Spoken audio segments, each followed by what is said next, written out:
안녕하세요. 아포입니다. 제가 강의를 갖다가 지금 좀 오랜만에 진행을 하게 되는데요. 제가 운영하는 카페 아포유에서 최근에 좀 분란이 있었습니다.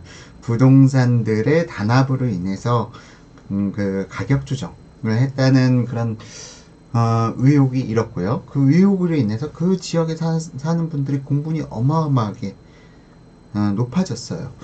다만 그 과정 속에서 좀 저희 그 아포유를 갖다 후원해 주시는 부동산 사장님께 약간 피해가 가는 게 있는 것 같아서 제가 카페를 갖다가 관리하면서 좀 방송을 뜸해졌는데요. 그 관리하는 과정 속에서 이런 내용을 소재로 하면 강의를 하면은 여러분께도 정말 크게 도움이 되겠다 라는 생각이 들어가지고 이번 강의 소재를 갖다가 부동산을 알아야, 그러니까 공인중개사를 알아야 내 재산이 보호된다는 주제로 강의를 진행해 보도록 하겠습니다.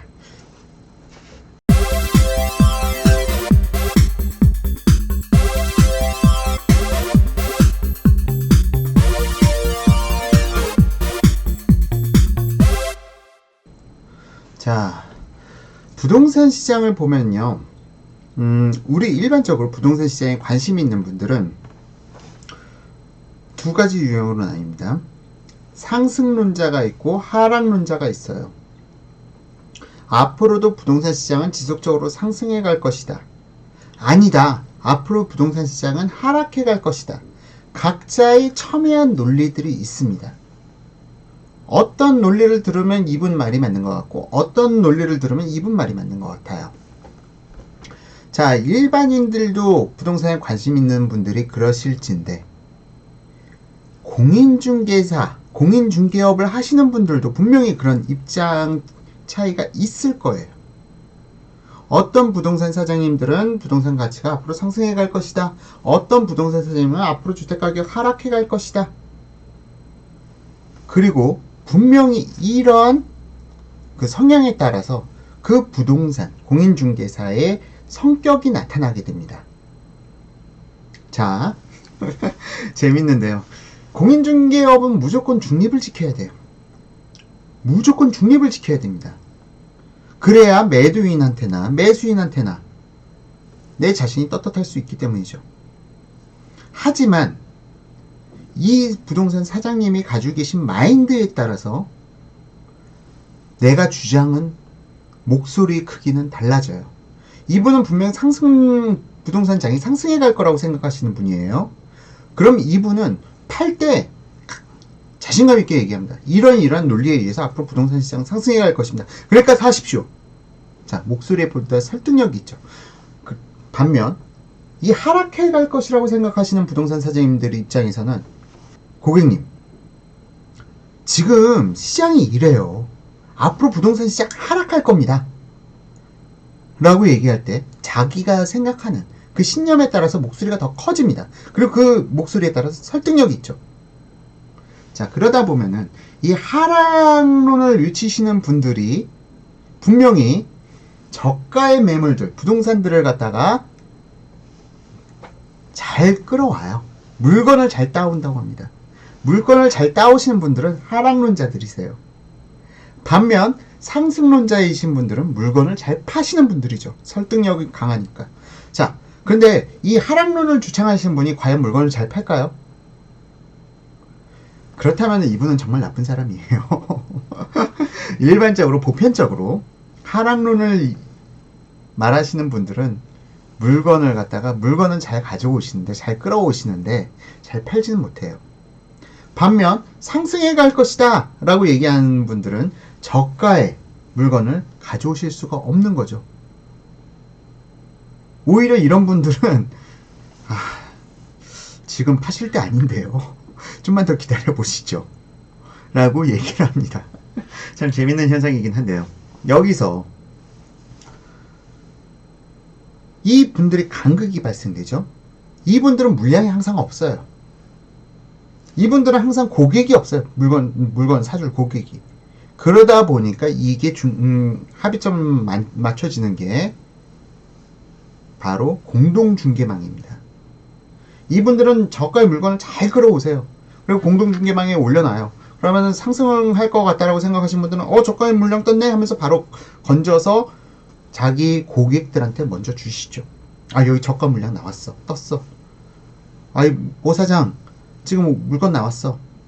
이런 절차를 통해서 부동산 시장 흘러갑니다.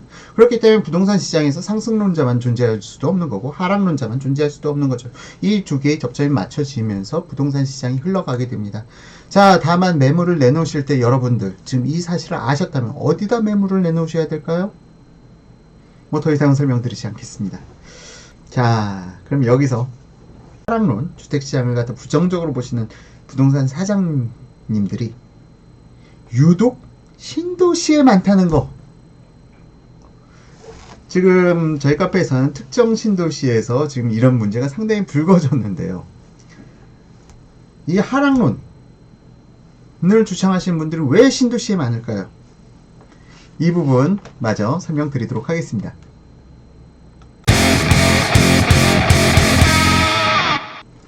자, 부동산 사장님들의 입장에서 여러분들이 생각해 보시면 상당히 쉬운 주제예요. 신규 입주 아파트 단지를 한번 보시죠. 신규 입주 아파트 단지를 보시게 되면은 최초 이 입주 아파트 단지 입주자 사전 점검을 할 때 이때 이미 부동산 아파트 단지에 입주할 부동산 사장님들이 이미 피켓 다 걸어놓고 영업을 뛰고 계세요. 그리고 나서 입주 장세에 맞춰 최대한 빨리 입점하려고 합니다. 무조건 최대한 빨리. 왜? 이 부동산 사장님들은 최초 이 입주하는 장의 물건을 바라보고 들어오시는 분들이에요. 그러니까 최초 입주할 때 뭐 예를 들어서 1000세대 아니면 2000세대 이 입주 물량 한꺼번에 입주를 한단 말이죠. 거기서 마지막 최후 막바지 부동산 분양권을 갖다가 거래하시려는 분들, 아니면은 이게 분양권 거래에 실패했어요. 그럼 그 이후에 등기 후에 매도를 바로 치시려는 분들, 공실 상태에서, 혹은 여기를 갖다 전세, 월세 주려고 하시는 분들, 이 분들의 물량이 일시에 폭발적으로 터져나오기 때문이죠. 그래서 어떻게든 입주를 갖다 가장 먼저, 부동산이 가장 먼저 입주를 하려고 합니다. 그리고 가장 먼저 부동산에 입주하는 이유이기도 하고요. 자, 문제는 여기서 발생됩니다. 이 입주 기간 3개월이 끝나고 나서는 최소 1년간 혹은 2년간 매물이 없어져 버려요. 왜? 우리나라는 주택임대차보호법에 의거 임대차 기간은 2년으로 보장되어 있죠. 그러면 이 임대차 기간을 지켜주기 위해서는 이 2년 내에는 이 집을 팔기가 어려운 거예요. 임차인이 있는 상태에서 매도를 하려면 페널티가 붙기 때문에 좀 더 싸게 저렴하게 내놓을 수밖에 없죠. 그렇기 때문에 오히려 이 2년의 기간을 채워야 되는 거고요. 세법상으로는 양도소득세를 갖다가 감면받기 위해서는 최소 1년은 보유해야 돼요. 그러니까 입주장 최초 3개월이 지나고 나서 4개월 차부터는 이 부동산 사장님들은 손가락 빨아야 돼요. 손가락 빨면서 버텨내야 되는 시기가 바로 입주 4개월부터 24개월까지 기간이라고 보시면 됩니다. 자, 그런데 부동산 가게세 지역마다 다 틀리겠지만 적게는 200만원에서 많게는 350까지 월세 내가면서 밑에 실장 한번 두시고 실장 월급 줘가면서 이걸 영위하려면은 월급 기본적으로 나가는 비용 한 600 정도 잡고요. 최소 1000만원 이상의 매출을 올리지 못하면 이 부동산 사장님은 적자가 발생되는 거죠. 그런데 입주 4개월 차부터 물량이 동나게 돼요. 이 부동산 사장님들 뭐 먹고 살아야 되나요? 그러다 보니까 이분들이 입장에서는 어떻게든 매물을 끌어와야 돼요. 어떻게든 매물을 끌어와야 되고, 그러다 보니까 이분들이 성향 자체가 앞으로 부동산 시장은 좀 어려워질 것이다 라고 주장을 하시면서 매물을 어떻게든 끌어오시려고 안간힘을 쓰시죠. 그러면서 이분들은 하락론에 집중해서 더 공부를 하세요. 하락론자들이 무슨 주장을 하느냐. 그리고 나서 지나가는 입주민 잡아서 앞으로 시장이 전망이 어두워요. 부동산 정책 나오는 거 보세요. 금리 보세요. 입주 물량 보세요. 듣다 보면 그럴듯하거든요. 그러면서 이분 입장에서는 불안감이 생기시고 이 매도를 갖다 유도하시는 분께 끌려갈 수밖에 없는 것이죠. 아니면 하다못해 여러분들이 주변에서 좀 부동산 하락 관련돼서 뉴스를 봤다, 아니면은 뭐 어떤 강의를 들었다라고 하면은 부동산을 찾아오게 되는 거고요. 이분들은 아주 귀신같이 그런 물건들을 잡습니다. 자, 그러다 보니까 이 부동산 사장들이 어떻게든 생존하기 위해서 초기에는 하락론 쪽에 좀 많이 치우치세요. 그러다 보니까 입주 신도시일수록, 최초 입주하는 신도시일수록 하락론자들이 좀 많습니다. 이건 유독 어느 특정 신도시의 문제가 아니고요. 거의 대부분의 신도시에서 나타나는 현상이에요. 그리고 이분들이 저가의 매물을 갖다가 끌어와서 그리고 공동중개망에다 올리면은 이분들이 자체적으로 잘 팔지는 못해요. 또 잘 팔면 이분은 앞서 말씀드렸다시피 사기꾼이에요. 이분은. 그러다 보니까 신도시에서는 어느 지역이나 하락론자들이 좀 많습니다. 부동산 사장님들이. 물건이 희소성의 가치가 높다 보니까 자꾸 끌어오기 위해서. 자, 그런데 이게 빨리 극복되는 신도시들이 있어요. 빨리 극복되는 신도시들은 어떤 신도시들이냐? 위례 신도시 같은 곳이겠죠. 계속 가격이 상승해요. 물건이 나오질 않아요.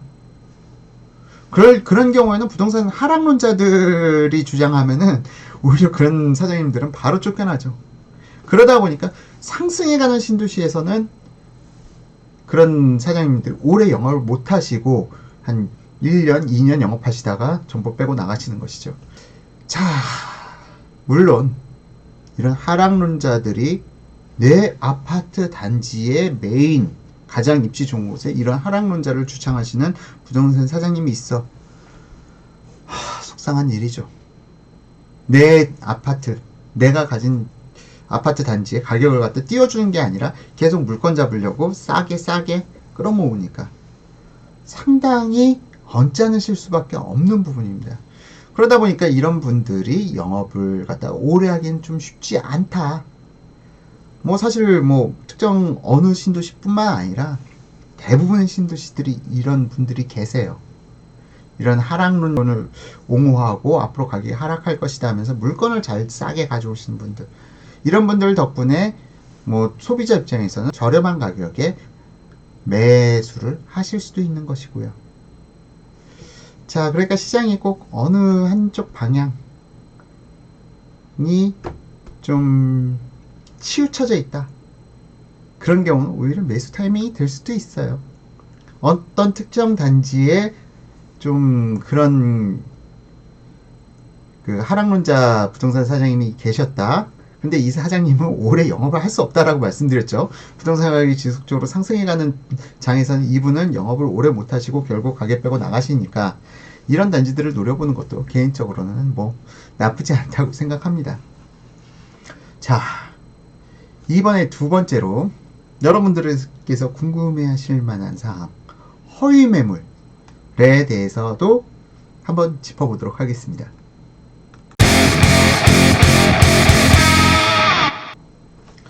자, 부동산 허위 매물, 이것도 똑같아요. 부동산 신도시 신규 입주단지, 아까 말씀드렸다시피 매물이 끊기는 시기, 매물이 아예 나오지 않는 시기, 이 시기 동안 이 부동산은 할 게 없어요. 그리고 특정 단지 내 부동산에 입지해 있다면, 이 부동산, 이 아파트 단지 아니면은 이 부동산을 사람들이 찾아오지를 않아요. 그런데 이 부동산 또 광고라는 거는 내가 속해 있는 단지, 거기에 대해서 최초 그 광고를 올리기 위해서는 뭐 매경이라든가 아니면 부동산 114라든가 그런 걸 통해 가지고 네이버에 매물이 등록되게 되는데, 등록비가 단지마다 다 등록할 수는 없는 거죠. 또 등록비가 또 단지들마다 등록비가 있고요. 거기에 대해서 광고 하나씩 낼 때마다 또 돈이 지불됩니다. 그러다 보니까 내 부동산으로 사람들이 와야 되는데 내 부동산을 알릴 수 있는 방법이 없는 거예요. 그러니까 일단 허위 매물을 갖다가 내놓습니다. 그러니까 매물도 없으면서 가짜 매물들을 갖다가 만들어서 내놓는 거죠. 그러면서 이 허위 매물을 갖다가 보고 찾아온 사람한테 그 매물 거래됐어요. 대신 이 옆 단지에 제가 매물 비슷한 거 가지고 있습니다 하면서 유도를 하게 되는 거죠. 그렇기 때문에 이 허위 매물이라는 것 자체도 사실상 상당히 안 좋은, 그러니까 부동산 사장님들 입장에서 그런데 궁여지책으로 만들어낸 방법인데, 이 허위 매물은 사실은 사라져야 되는 게 맞습니다. 자, 그러다 보니까 이런 허위 매물이 많이 발생되고, 그리고 두 번째, 허위 매물을 갖다가 아니 허위 매물이 아니죠. 이번에는 진성 매물이에요. 진성 매물이에요. 진짜 매물을 갖다가 이 부동산 사장님께서 내놨어요. 그런데 이 진성 매물이 거래가 됐어요. 거래가 됐는데 이 부동산 사장님이 이 거래를 갖다가 내리질 않는 경우도 있습니다. 거래 종료라고 딱 쳐줘야 되는데, 거래가 됐으면 이 매물에 대해서 거래 종료 딱 하고 내려줘야 되는데 거래 종료를 누르지 않으세요. 왜?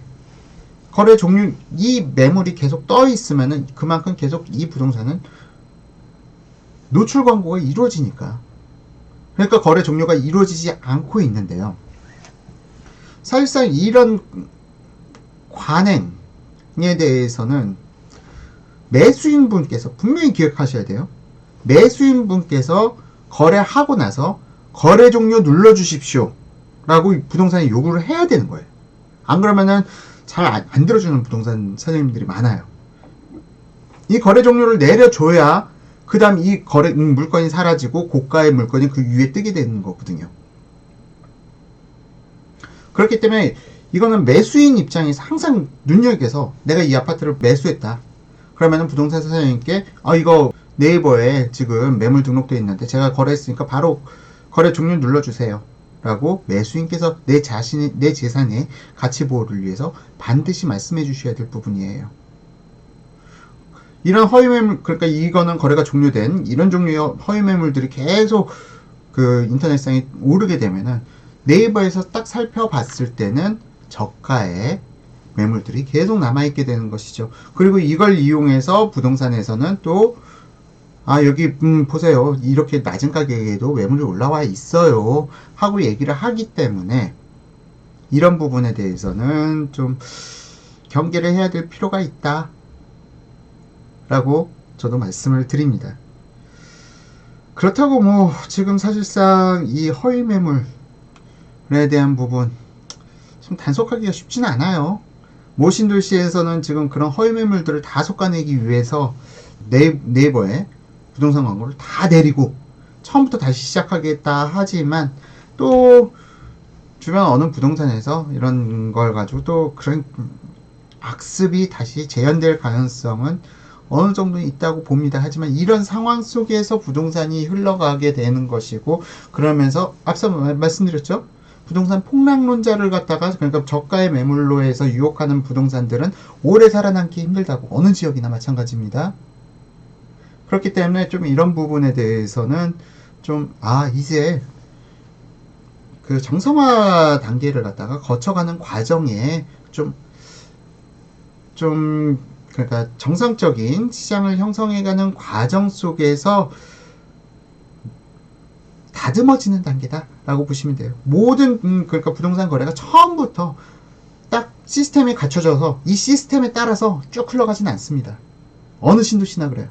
어느 신도시나 합리성을 가지고 부동산 거래 시스템이 갖춰지는 경우는 없고, 좀 고난의 행군이라고 할까요? 그런 과정을 거쳐가면서 부동산 시장은 자연스럽게 안정적인 시장이 만들어지게 됩니다.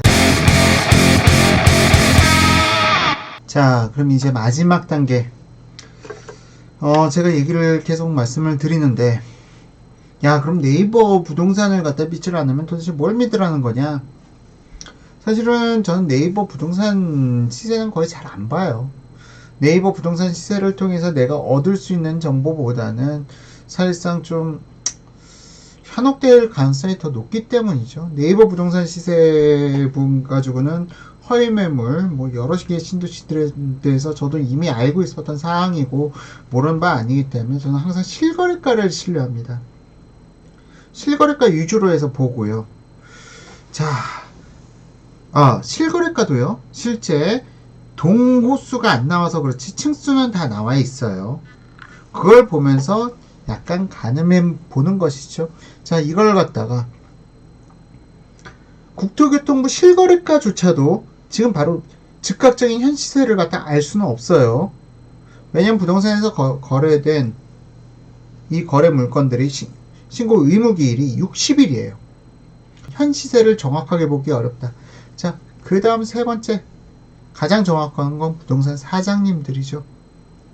부동산 사장님 실거래 거래가 발생됐는데 이게 몇 동 몇 호인지 찾아가서 음료수 한 잔 마시면서 얘기하면은 부동산 사장님께 신뢰를 쌓은 서로 간에 신뢰관계가 있는 사람들이라면은 사장님들은 다 있는 그대로 공개해드립니다. 아, 몇 동 몇 호가 얼마에 나갔더라. 요즘 매수 입김이 세다. 매도 입김이 세다. 어느 단지는 매도 입김이 세다. 어느 단지는 매수 입김이 세다. 부동산 사장님들이 다 얘기해 주세요. 다만 그 신뢰 과정을 쌓아가는 과정은 상당히 좀 힘들 거예요. 부동산 사장님도 아무한테나 그렇게 쉽게 다 얘기해 주시지 않거든요. 그래서 꼭 내가 거주하는 동네에서 내가 신뢰할 수 있는 부동산 사장 한 분은 만들어 놔야 돼요. 물론 이 신뢰라는 건 쌍방입니다. 나는 신뢰하는데 이 사람은 나를 신뢰하지 않을 수 있어요. 그런 관계는 여러분들께서 만들어가는 거예요. 여러분들께서 만들어가는 거고요. 자, 부동산 시장. 첫 번째, 네이버 매물 너무 의존하지 말아라. 두 번째, 실거래가를 갖다 좀 더 유심히 봐라. 세 번째, 이 실거래가 동호수까지 알아낼 수 있는 방법이 있다. 부동산 사장님하고 친하면 된다. 자, 여기까지고요. 자, 여기서 이제 정리를 하자면 부동산 사장님들하고 신뢰관계를 충분히 가지고 있어야 합니다. 여러분들이 정말 좀 친한 사장님들이 있어야만 아주 든든한 아군을 갖다가 쥐고 있는 거예요. 그리고 그 든든한 부동산 사장님이 좀 약간 힘이 있는 부동산 사장님, 그러니까 이 지역사회에서도 힘이 있는 분이라면은 오히려 그런 분들하고 친해진다면 굉장한, 이게 지금 당장 나한테는 돈은 안 되지만 이게 무형의 부가 될 수가 있습니다. 이 무형의 부는 언젠간 다시 내게 돌아올 것이고요. 그런 의미에서 저는 지역에서 좀 어느 정도 좀 부동산을 오래 경영하셨고, 그리고 좀 영향력이 있는 분, 그리고 특히 내가 신뢰관계를 쌓으려면은 부동산 사장님이 약간 앞으로의 경제를 갖다가 좀 비관적으로 보시는 분보다는 긍정적으로 보시는 분이 훨씬 더 낫겠죠? 이번 강의 내용을 들으셨다면 이해할 겁니다. 부동산을 약간 비관적으로 보시는 부동산 사장님보다는 부동산 시장을 긍정적으로 보시는 그런 사장님들이랑 여러분들이 신뢰관계를 만들어 둬야겠죠. 부동산 시장에 대해서 좀 비관적으로 보시는 분들은 오히려 신뢰관계를 쌓는다 하더라도 여러분들한테 큰 도움은 되지 않을 것 같네요. 물론 이 강의를 진행하면서 좀 논리적 비약이 있습니다. 논리적 비약이 있는 거는 여러분들이 이해를 돕기 위해서 하락론자, 상승론자를 갖다가 나눠서 강의를 진행했는데요. 사실상 여러분들이 부동산 사장님들이랑 친해지기 전까지는 이 부동산 사장님들은 자기 색깔을 절대 보여주지 않아요. 왜? 부동산 사장은 중립이어야 하니까. 매도인한테 미안하지 않고 매수인한테 미안하지 않고 그런 관계가 부동산 사장은 중립이어야 되는 거죠. 이 중립의 관계를 갖다 지켜나가는 것이 전 부동산 시장 사장님들이 90% 이상이라고 생각을 해요. 다만 좀 나머지 너무 극적인 폭등론자, 극적인 폭락론자 이 둘 다 좋지는 않습니다. 이 둘 다 좋지는 않고요. 그 중에서 좀 약간 저는 오늘 좀 양극단의 예시를 두고 좀 설명을 드렸지만 전체적으로 그냥 사실상 이 부동산 시장이라는 것은 우상향은 될 거예요. 지속적으로 그러니까 상승하는 시기가 있고 하락하는 시기가 있고 이 패턴은 계속 나타날 겁니다. 분명히 나타날 거예요. 주구장창 상승하는 거 아니고 하락장에서 주구장창 하락하는 거 아니에요. 이 흐름, 패턴, 장기 상승장에서도 이 하락, 상승 이 패턴을 따라 물결을 따라 가고요. 장기 하락 시장에서도요. 상승과 하락 이런 단계를 갖다 밟아갑니다. 부동산 시장은 흐름이에요. 이 흐름을 갖다 두고 장기적인 우상향을 바라보시는 거는 부동산 사장으로서 좀 정상적인 시각이고 이게 약간 너무 단기적인 부분에 대해서 치우치다 보면은 사실상 배가 산으로 가죠. 어느 누구도 부동산 가격이 내일 모레 상승할지 하락할지 그걸 예측한다는 건 쉽지 않아요. 그렇기 때문에 부동산 사장님들은 중립을 갖다 지키는 분들이 대다수입니다. 그럼에도 불구하고 이해를 돕기 위해서 좀 약간 양극단적으로 설명을 했다는 거, 그리고 또 부동산 일부 사장님들은 실제로 부동산 매물을 갖다 걷어오기 위해서 약간 폭락론적인 그 시그널을 보내는 사장님들이 있다는 거. 지금 앞서 강의처럼 너무 그렇게 양극단에 있지는 않습니다. 그런데 실제 좀 약간 그런 부동산, 그러니까 물건을 잘 따오는 사장님들이 있다는 거. 하지만 이걸 너무 분노하기보다는 이 사장님들도 결국 좀 소문이 나요. 아파트 단지에서 이런 사람이 있다라고 하면은. 그럼 그 부동산에 대해서는 매도인들이 가지 않게 되죠.